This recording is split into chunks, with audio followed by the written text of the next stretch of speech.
Hello class 2 के मेरे प्यारे बच्चों, कैसे हैं आप सब। आशा करती हूँ आप सब स्वस्थ होंगे, सुरक्षित होंगे और अपने घरों में खूब मन लगाकर पढ़ाई कर रहे होंगे। तो मेरे प्यारे बच्चों, आज आपका है हिंदी भाषा।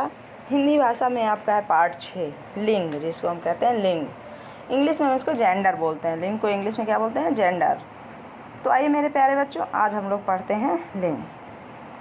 तो सबसे पहले हम लोग देखते हैं, यहाँ पे लिंग में दिखाया गया है, पापा इस कार्ड पर पुरुष और स्त्री क्यों लिखा है। अब देखिए पापा क्या कह रहे हैं।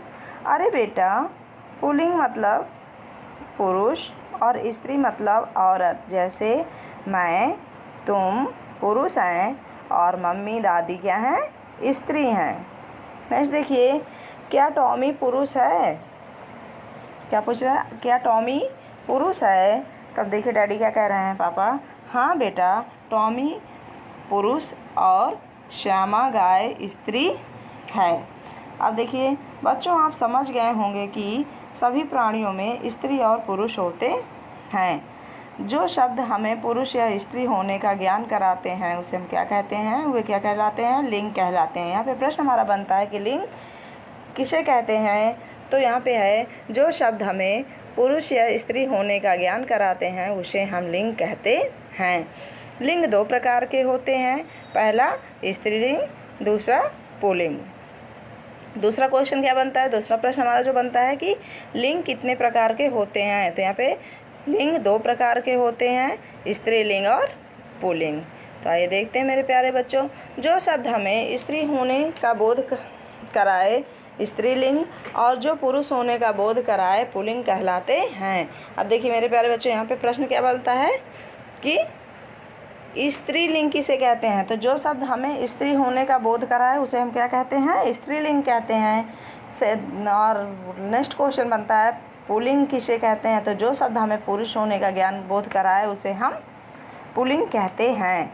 तो आइए कुछ स्त्रीलिंग और पुल्लिंग शब्दों को जानें। मेरे प्यारे बच्चों, यहाँ पे कुछ स्त्रीलिंग और कुछ पुल्लिंग शब्द दिए गए हैं, आइए हम इनको पढ़ते हैं। तो सबसे पहले हेडिंग है हमारी स्त्रीलिंग। तो आइए देखते हैं हम लोग स्त्रीलिंग। माँ, बहन, चाची, अध्यापिका, ये सब कौन है? स्त्रीलिंग है। इसमें आप लोग और भी जोड़ सकते हैं, दादी, नानी, है ना। तो ये सब हमारे क्या हैं? ये सब हमारी स्त्रीलिंग है। अब नेक्स्ट शब्द है, देखिए, गाय, बकरी, शेरनी, ये सब भी क्या है? ये सब भी स्त्रीलिंग है। अब देखिए नेक्स्ट हेडिंग है हमारी पुल्लिंग। तो पिता, भाई, चाचा, अध्यापक, ये सब क्या है? ये सब पुल्लिंग है। अब देखिए हम जानवरों में देखते हैं, बैल, बकरा, शेर, ये क्या हैं? ये हमारे पुल्लिंग हैं। ये तो स्त्रीलिंग और पुल्लिंग, स्त्रीलिंग और पुल्लिंग में आप लोग अंतर जान गए होंगे। माँ, बहन, चाची, अध्यापिका, नानी, दादी, ये सब क्या हैं? ये सब हाँ स्त्रीलिंग है। और पिता, भाई, चाचा, दादा, मामा, है ना, ये सब क्या है? ये सब पुल्लिंग है। तो मेरे प्यारे बच्चों, पुल्लिंग और स्त्रीलिंग में आप लोग अंतर समझ चुके होंगे।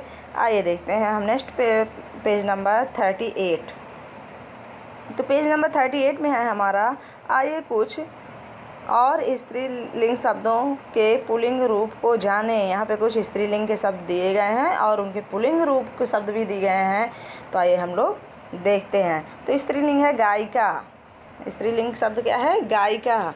इसका पुल्लिंग क्या होगा? गायक। क्या बनेगा? गायक।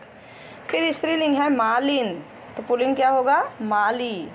स्त्रीलिंग शब्द है दुल्हन, तो पुल्लिंग शब्द क्या बनेगा? दूल्हा।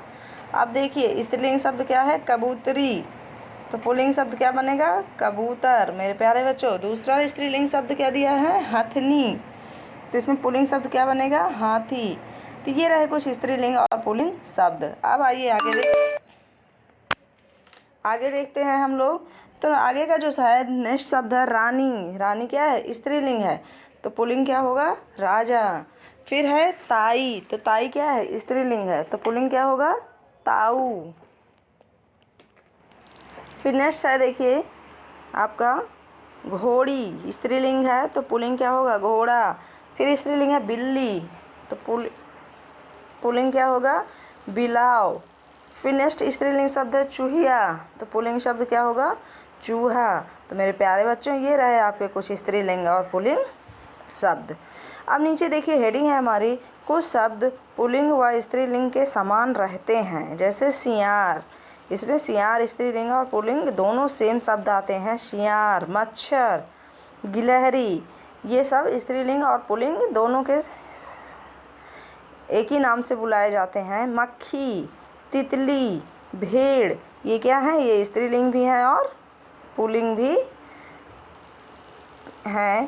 तो मेरे प्यारे बच्चों फिर से देख लीजिए, कुछ शब्द पुल्लिंग व स्त्रीलिंग में समान रहते हैं। ये स्त्रीलिंग और पुल्लिंग में समान होते हैं। आइए इनको एक बार हम लोग फिर से देख लेते हैं।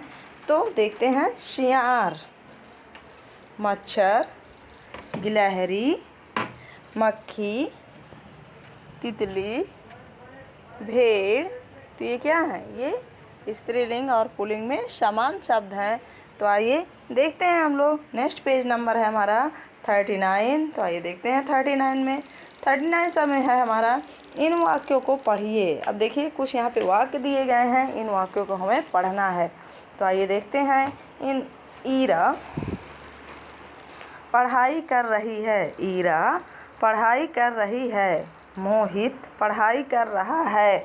अब देखिए यहाँ पे ईरा क्या है? स्त्रीलिंग का शब्द है, स्त्री है ना, किसी स्त्री का नाम है ईरा। तो ईरा पढ़ाई कर रही है। और मोहित क्या है? मोहित किसी लड़के का नाम है, तो मोहित पढ़ाई कर रहा है। लिंग के अनुसार वाक्य भी बदल जाता है। यहाँ पे कहा गया है कि लिंग के अनुसार वाक्य भी बदल जाता है। अगर स्त्रीलिंग है तो उसके साथ रही, और अगर पुल्लिंग है तो रहा। जैसे ईरा कर रही है, मोहित कर रहा है ना। तो ऐसे हमारे क्या हो गए? वाक्य बदल गए। तो मेरे प्यारे बच्चों, अब देखिए हमारी हेडिंग है, हमने सीखा। हमने सीखा। तो जो शब्द स्त्री या पुरुष होने का ज्ञान कराते हैं लिंग कहलाते हैं। जो शब्द स्त्री या पुरुष होने का ज्ञान कराते हैं वो क्या कहलाते हैं? वो लिंग कहलाते हैं। सेकंड नंबर है, लिंग दो प्रकार के होते हैं, स्त्रीलिंग और पुल्लिंग। स्त्रीलिंग और पुल्लिंग। नेक्स्ट है, कुछ शब्द स्त्रीलिंग व पुल्लिंग में समान रहते हैं, जैसे मच्छर, मक्खी, तितली आदि। जैसे अभी मैंने आपको बताया कि वो कुछ शब्द हैं जो स्त्रीलिंग और पुल्लिंग में समान होते हैं, जैसे सियार, भेड़ और भी उसमें है ना। नेक्स्ट है, लिंग के अनुसार वाक्य भी बदल जाता है। तो इसमें आप क्वेश्चन बन सकता है, वाक्य कैसे बदल जाता है? तो लिंग के अनुसार वाक्य भी बदल जाता है। अब आइए देखते हैं, याद रखें बेजान वस्तुओं का भी वाक्य में प्रयोग पुल्लिंग स्त्रीलिंग के अनुसार होता है। जैसे पेन रखा है, पेंसिल टूट गई। फिर से देखिए, बेजान वस्तुओं का भी वाक्य में प्रयोग पुल्लिंग व स्त्रीलिंग के अनुसार होता है। जैसे पेन रखा है, पेंसिल टूट गई, है ना मेरे प्यारे बच्चों। तो आशा करती हूँ कि पुल्लिंग और स्त्रीलिंग में आप लोगों को अंतर समझ में आ गया होगा मेरे प्यारे बच्चों। वीडियो को आप लोग बार बार सुनिए, पढ़िए, किताब रख कर पढ़िए, उच्चारण करिए। वीडियो को सुन कर के उन शब्दों का आप लोगों को बहुत अच्छे से पढ़ना आ जाएगा। तो मेरे प्यारे बच्चों, आशा करती हूँ कि आप लोग PDF में भेजे गए कार्यों को अच्छे से करते होंगे अपनी कॉपी में, और दिए गए अभ्यास कार्यों को याद भी करते होंगे। तो मेरे प्यारे बच्चों, आज तक के लिए इतना ही। मिलते हैं हम नेक्स्ट वीडियो में। धन्यवाद।